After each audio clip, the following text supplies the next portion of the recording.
Episode 8 Act 3 has released, meaning that we have some lore update to go over. The devs used Valorant's story as one of the handful of ways to tease new changes coming into the game. The story is typically told through cinematics with in-game Easter eggs found on maps like Fracture and Bind, as well as voice line interactions between characters. Plus, we can't forget about the emails and voicemails found in Brimstone's office. For this act, one of the biggest changes will most likely be the addition of a new map. Thanks to this voicemail by Clove, we can guess the next map will be connected to the Scions of Hourglass. Hey, Brimstone! I've been helping Cypher with the journal, aye. The one Hourglass tried to steal. There were some bits in there he couldn't figure out. Something about a secret cavern or some such. And that got me thinking about some things those Hourglass numpties let slip when they hauled me aboard their wee little boat.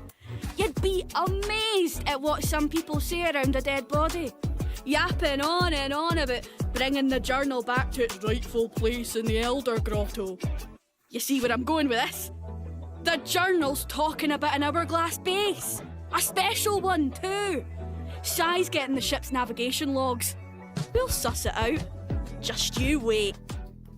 In patch 8.08, we see that Clove left a message for Brimstone saying that the coordinates of what the Scions of Hourglass called the Elder Grotto was found, and will be somewhere cold, up north, and an island. I'm getting very similar vibes to how Sunset was introduced to us with the Kingdom West operation, where the protocol fought to shut down the Radivore experiments. Based on this voice line from ISO, I would imagine this time we will see the agents go against other factions within the Scions of Hourglass. Bad news, Brimstone.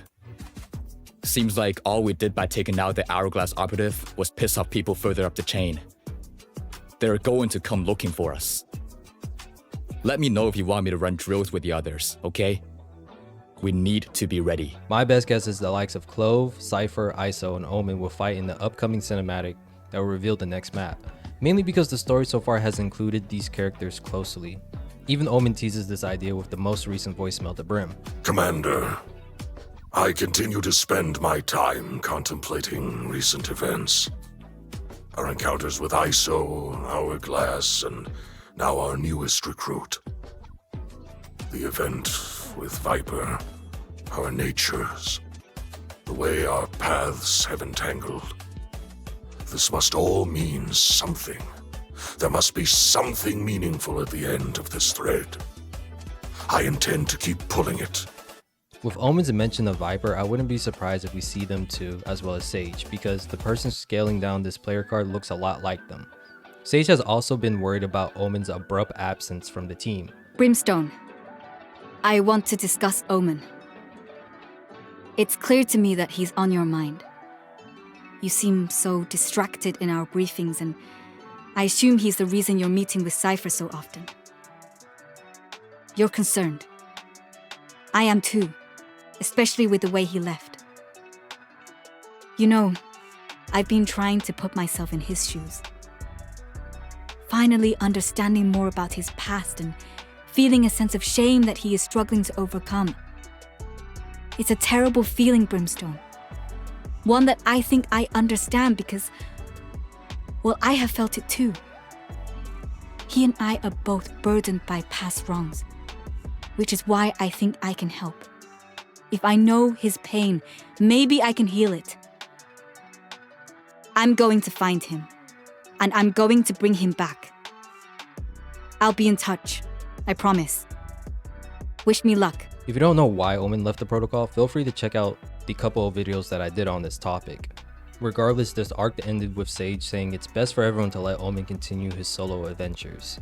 I hope in the next cinematic that we get more of an idea who the Scions of Hourglass really are. This mysterious group has played a big part of Valorant's story so far. Riot keeps adding their hourglass symbol everywhere, including at the end of the UDIF trailer. They may be new to us, but their existence predates that of the protocol, as well as the fact that they wanted to keep the discovery of Radianite a mystery for a bit longer. It just kind of leads me to more questions like, is there an Omega version of this organization? How long have they been active for? And if they know the true origins of Radianite? The writers are always so good at answering one question that leads to a many more. Overall, we can guess that the next map will be some type of cavern or underground layer based on the tier 50 teaser, as well as some episode 8 act 3 promotions. Each of them have these rocky structures surrounding people, as well as this bluish tint to them, and to the plants as well. I also want to mention that Clove states that Astra and Harbor are on a different mission to Lotus for energy signatures. I don't know if this means that both of them went to Omega Earth since the Lotus on Alpha was left in ruins, or if they're studying what remains of their version of Lotus on Alpha Earth. Act 3 also brought in some new chamber voice lines that give us more insight into the character, like this one with Reyna and her city, filled with radiance looking for safekeeping. The Sanctuary is grateful for your support, Chamber, but do not expect any favors. Of course, I only wish to help a friend, nothing more. Chamber has been an interesting character since we know he caused the incident at Fracture and kept it a secret, as well as the fact that Brim and Neon don't fully trust him or like him either. Terribly sorry, Neon, but you didn't like me anyway.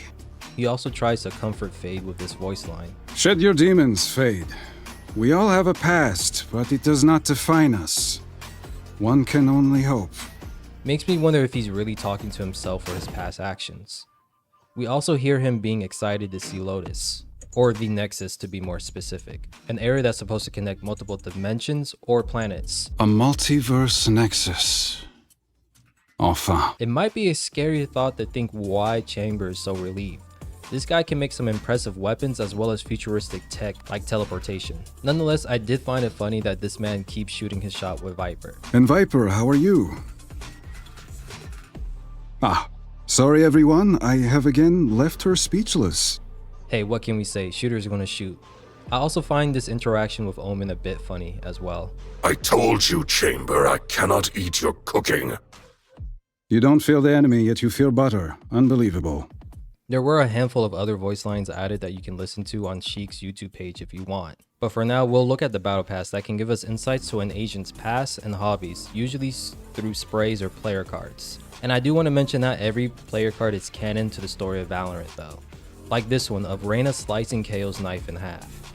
I originally thought it was a jet knife, but people on Reddit were able to tell that this art was a reference to this specific clip, which I thought was pretty cool and wanted to share with you guys.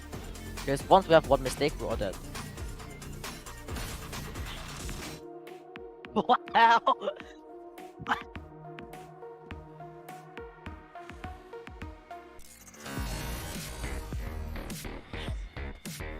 It would be pretty dope if they added this moment into the future cinematic, so it would be canon to Valorant's lore.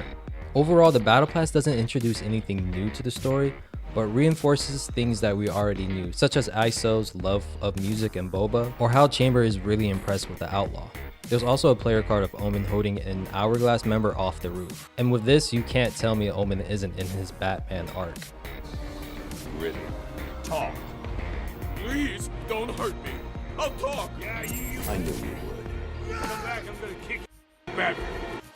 There's also a few references to the tactical animals that you can find hidden throughout the maps in game. Overall, I think this has to be one of the best battle passes I've seen the devs come out with. And the art complements the weapons too. You can tell they put a little bit more TLC into this one. Let me know down below if I missed any Easter eggs so far. Till then, stay safe and I'll be yapping in the next one.